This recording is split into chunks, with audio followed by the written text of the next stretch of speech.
مولاي صل وسلم دائما أبدا. Alhamdulillah, Allah subhanahu wa ta'ala has given us this opportunity in this life. This is the moment which people in the Jannah will feel that we did not do. And they will wish in the Jannah, had we done more. As earlier we heard, Buyutullah fi ardi masajid, the house of Allah on the earth are masajid, and whenever we come to masjid, there are angels. When nobody is there, angels are here. So we get the blessing of being in the house, and also we will wish what we will wish in the Jannah. Had I spent more time in doing the hasanat and being here and getting the hasanat from Allah subhanahu wa ta'ala, and angels are right now heaping and collecting themselves to the first sky. And when this gathering will be over, they will go to Allah subhanahu wa ta'ala. And Allah will ask them, where were you? They will say, Ya Allah, we were in Tom's River, in the masjid.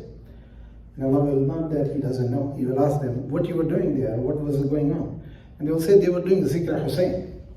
And we saw that the masjid, the administration was there, there's some community, the youth were there, some young people were there, and they were remembering the Zikr of Imam Hussain alayhi salam. So Allah subhanahu wa ta'ala will tell them, have they seen me? They say, no, Ya Allah, they have not seen me. They believe in me. Ya Allah subhanahu wa ta'ala, yes, they believe in you. Allah subhanahu wa ta'ala will say, and is saying, by my izzah and jalal, with my honor and dignity, I forgive them all. Then they will say, Ya Allah, there was another person who really did not want you to be there, but he just was there and got stuck with them, and he just said to be there. So what should we do about this person? Allah will say, he was among those, so I forgive him also. So just hang around, will be blessing. There's no loss anyway. And the Jannah, we will wish I had a little more time, I would have done this good hasanah. So today we are talking about Imam Hussain alayhi salam and Ahl Bayt Rasulullah sallallahu alaihi wasallam. Because the time is restricted, I'm sorry, I got a little late, the traffic was there, I just could not leave enough early. Imam Ibn Jarir and Tabri and many books of the history have mentioned. This was Mutawaffi 310, he died in the 310 Hijri. He writes that what happened on the 10th of Muharram, the Ashura, on the 61 year of Hijrah. We know the 10th year of Hijrah, Rasulullah passed away. 12 and a half years, or 11th year to 12 and a half, Abu Bakr radiallahu ta'ala passed away as the first Khalifa. From 12 and a half, or say about 13th, 14th year to the 24th, Umar radiallahu ta'ala ruled, and then he was murdered and he took the Shahada. And then Usman ibn Affan radiallahu ta'ala was about 34 to 35 Hijri, and he was killed in his home by the rebellion people, we'll call Khawarij, the first group of Khawarij, and they all were Muslims. Then Ali ibn Abi Talib radiallahu ta'ala anhu was in Masjid Kufa leading the Salah, was attacked like the Umar radiallahu ta'ala anhu was attacked during the Salah, and he died after in the 39 and a half years he was there. And after him, Imam Hassan became the Khalifa for 6 months. And after that, he decided to make a peace between the Ummah, as Nabi alayhi salatu wasalam promised. This is my Sayyid son. That's how he got the title Sayyid. We say Sayyidna because of Rasulullah gave title to Imam Hassan, Sayyid. This ibn has a Sayyid. He will bring the two groups of Muslims. One, the rebellious group he used, mentioned the term according to the hadith. And then he gave Khilafah to Amir Muawiyah radiallahu anhu. People don't call him a Khalifa, they call him Amir because he was an Amir by not choice. He forced himself to be Amara of the Ummah, and nobody in the history ever called Amir Muawiyah. His name was Muawiyah bin Abu Sufyan. Amir is a title given to him because, we say Amir Koye, Amir this, that, because he's not a Khalifa. Khalifa is the real one chosen by the Ummah. So nobody calls him. But Imam Hassan 6 months later turned the government to him with an agreement signed between them. And that was that after Muawiyah radiallahu anhu dies, Imam Hassan will be the next Khalifa of the Ummah. That was agreement, Khalifa, with the Amir, just for settling the peace among the Ummah. And then he died before that. And Amir Muawiyah radiallahu anhu ruled for about 20 years, and there was a calm in the Ummah. From 40 to 60 year of Hijrah. See, I'm just going by the numerical information so we can understand the sequence of events. These 20 years of rule of Muawiyah radiallahu anhu, there have been a lot of historical, some people write good about it, some people write bad about it, but there was an expansion of Muslim government. Muslim Ummah was winning, and they were spreading Islam all the way to the Africa, North Africa, going down to the Central Africa, and going down towards the Bukhara, Samarkand, and all those areas. And Quds was also coming into the Muslim control, and Muslim first time made a naval army. And this was the biggest naval station made during his time. And Muslims went into the Russia and Turkey and Turkey and to the European part. So there was expansion of Muslim government happened in these 20 years. Now comes to the time, the advisors of Ali radiallahu ta'ala anhu, who were his advisors, they were becoming advisors of Muawiyah radiallahu anhu. According to the Sunni history, that they advised, make some decision now to appoint a person, and best thing is appoint your own son, Yazid bin Muawiyah, to be the next ruler. And he, apparently the Sunni history says, he did not wanted to, but then he thought that would be the best way to not to have any more chaos, because there was a problem. The problem was that Muslim Ummah was not ready to accept it, because Yazid was a young person, and apparently there was some question about his character or whatnot.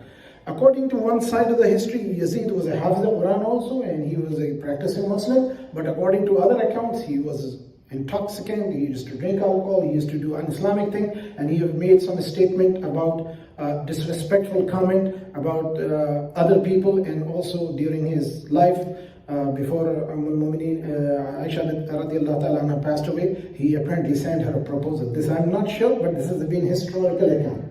Allah knows best. So when he became ruler by force, Muawiyah radiallahu ta'ala told him, don't touch few people. Abdullah ibn Zubayr, Abdullah ibn Abbas, Abdullah ibn Umar, Hussain bin Ali, and son of Asma bint Abi Bakr, Abdullah ibn Zubayr. So 4 or 5 people don't touch, because they were the senior most young people who were alive at that time, and they deserved to be more ruling people than Yazid. Apparently they forced, and finally he took the government. Now Imam Hussain alayhi salam did not took the bay'ah on his hand. And while he was in 61st year of Hijrah, when he became the ruler, the people of Kufa, where Ali radiallahu ta'ala anhu had made the capital, they keep inviting Imam Hussain to come to us, because they want to speak Persian and Arabic both, because they were the border between Persia, and it was a part of Persia, and then Arab, because Syria and Iraq come there. So the people of Kufa, which was a city established by Umar radiallahu ta'ala anhu, these people were basically Shia Ali. Shia means supporter, that should not be taken anything out of context. So these people said, if you do not come to us and did not give us the teaching and guidance and lead us, then we will hold you on the day of judgment accountable. According to historical account, 3,000, 6,000 or 12,000 letters were sent to him that come from Medina, because they are settled down in Medina from Kufa, to come. So he finally decided that as a grandson of Rasulullah, as a Muslim and the leader, and with the honor and all the history and what he knows about himself and the community know, he said, I will leave and I will come to save them from the education. Beside that, the Kufis were also promising that if you come, then we will make you the Khalifa. And there's no doubt about it. This was the support. So when he went in Rajab, he started leaving from Medina, and they were forcing him to take the bay'ah on Yazid hand. And he said, no, that's not happening. So he left Medina, went to Mecca. 2 days before Mecca, he left the Mecca from the Hajj, 2 days before Hajj, on 8th of Zul-Hajjah. 9th of Zul-Hajjah is the day. And he left from Mecca to Karbala, to the Kufa. While he was on the way of Kufa, he has about 1,000 people apparently in his caravan, because they were all some of the family members. Few family members did not join them. Abdullah, son of Jabir radiallahu ta'ala, who was the husband of Zainab, the sister of Imam Hussain, he didn't come. And then one son of Imam Hassan, he's known as Hassan Musanna, because his name was Hassan bin Hassan. So he was called Hassan Musanna, that's a title. And he also stayed in Medina. He didn't join Imam Hussain. And then there was another brother of Imam Hussain, Hanafiya, Muhammad bin Hanafiya. Hanafiya was the mother's name, but Ali took her as a wife, and he was born out of her. So these family members stayed in Medina. Some say Hassan Musanna was with him in the Karbala and he was saved somehow, but according to some majority account, it was not so. So when they were on their way, then Hur bin Yazid, that was the general who was sent by the Yazid army to stop them, and don't fight with them, stop them and don't let them get to the Kufa. So now we see the state has become active against a most important person in the Islamic history of that time. So Imam Hussain gave multiple khutbat to these people and tried to educate them that my purpose is not to fight, I'm not here to create a chaos or disruption. I'm going to Kufa for the education. People have invited me. Like today you invited me to come and speak. If police stop me in the road and say, no, you're going there to do anti-government thing. And this is what happened, what is happening in Pakistan, what happened with this government of Sisi, with Brother Morsi, may Allah, rahmahullah, he died in the prison. You see how they do it. So this is exactly what was the Imam Hussain for the first time stood up for the cause of the justice. And then he says, Yazid is not worthy to be the ruler of Muslim Ummah. That was the only contentious point here, which I in my research found. So Imam Ibn Jarir Tabri write that after Salat al-Asr on the 10th of Muharram, Sayyidina Imam Hussain turned toward the people, he praised the hamd son of Allah subhanahu wa ta'ala, and he said, O people, fear Allah, attaqullah, and do the just, the deserving right, give to those people and give it to them. Means your action will be for the pleasure of Allah and will be blessing for you. We, Ahlul Bayt, Rasulullah's Ahlul Bayt, the children of the family, the people who are ruling on you, over you and making the claim that they deserve to be the ruler, they are not supposed to be the ruler of the Muslim Ummah. And then they are doing oppression, and they are exceeding their limits of action, what they do. Compared to them, if anybody who deserves to be the ruler of the Ummah, then we are supposed to be the ruler of the Ummah. If you do not like us, and you know about our right of this, then these are the letters you have sent us to come here. Because the people who came were those people who actually invited him. When Yazid found out, then he changed the governor of the Kufa and sent Ubaidullah ibn Ziyad to be the very cruel governor. And he forced everybody to take allegiance to the Yazid, and he brought them in the front against Hussain, radiyallahu anhu. And so Imam Hussain said, these are your letters. He asked that, by Allah, I would have never come here unless you had invited me. And you know all that. Then Imam Hussain told Abba bin Sam'an that bring those bags full of letters. And he brought them and he read those letters to them. And then when Hur bin Riyahid, when he saw, he was the general leading the army of 1,000 men to stop this family, because they were women and children. If Imam Hussain intention to war, he would have called people in Medina, come and join me in the war. He was not going. He brought his family, his baby infant, 6 months old, and his wife, and his children, and his brother's children, and his cousin's children. All these were basically family, and they were about other brothers of Imam Hussain. One's name was Umar bin Ali, Usman bin Ali, Abu Bakr bin Ali, Muhammad bin Ali. They were there. You never hear about them. People say Ali did not love them. You'd ever name your children the name of the guy you don't love? And these were the name, Sayyidina Ali radiallahu ta'ala named his children. So when these people were there, along with that, the other Sahaba, one Sahabi aged 90 years old. And there were other people who were with him, and they joined them in this. So their goal was to go there and teach and preach, and then see the situation and take the allegiance. Muslim bin Aqil was a cousin of Ali radiallahu ta'ala, Imam Hussain.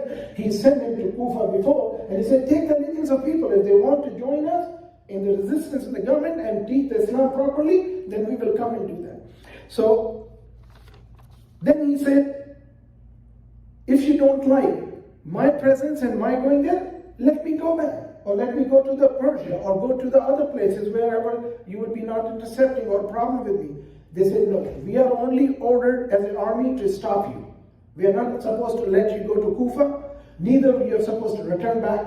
If you have 1,000-man army, soldiers with the family, you don't have much choice. You want it to be peaceful. Then Hur joined Imam Hussain in prayer. But he said, I will not obey you because I'm paid by Yazid.